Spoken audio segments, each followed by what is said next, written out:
উলামায়ে কেরাম যুগ থেকে যুগান্তর ধরে সৎ কাজের আদেশ দিয়েছেন এবং অসৎ কাজ থেকে বিরত রাখার চেষ্টা করেছেন এবং এই কাজ চালিয়ে গিয়েছেন। পৃথিবীর এমন কোনো জনপদ নাই, এমন কোনো শতাব্দী নাই, এমন কোনো দশক নাই যেই দশকে বা যেই শতাব্দীতে যেই জনপদে যারা সৎ কাজের আদেশ দিয়েছে এবং অসৎ কাজ থেকে বিরত রাখার চেষ্টা করেছে তাদেরকে ডান্ডা বেড়ে দিয়ে দমানোর চেষ্টা করে দিয়ে এমন কোনো শতাব্দী যায়নি।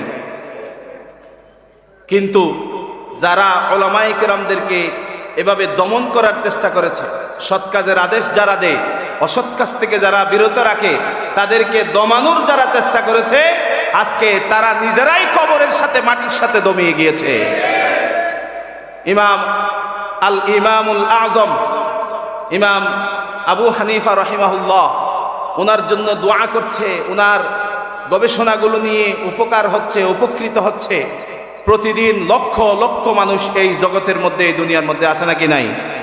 কিন্তু ইমাম আবু হানিফা রাহিমাহুল্লাহকে যারা জেলের মধ্যে বন্দি রেখে বিষ পান করিয়েছিল, যারা ইমাম আবু হানিফা রাহিমাহুল্লাহর পিঠের মধ্যে ব্যথার আঘাত করেছিল, দুর্রার আঘাত করেছিল, আজকে তাদের নাম নিশানা গন্ধ পর্যন্ত ইতিহাসের আস্তকোড়ায় খুঁজে পাওয়া যায় না। কেন? আল্লাহ তাআলা বলছেন ওয়া উলাইকা হুমুল মুফলিহুন।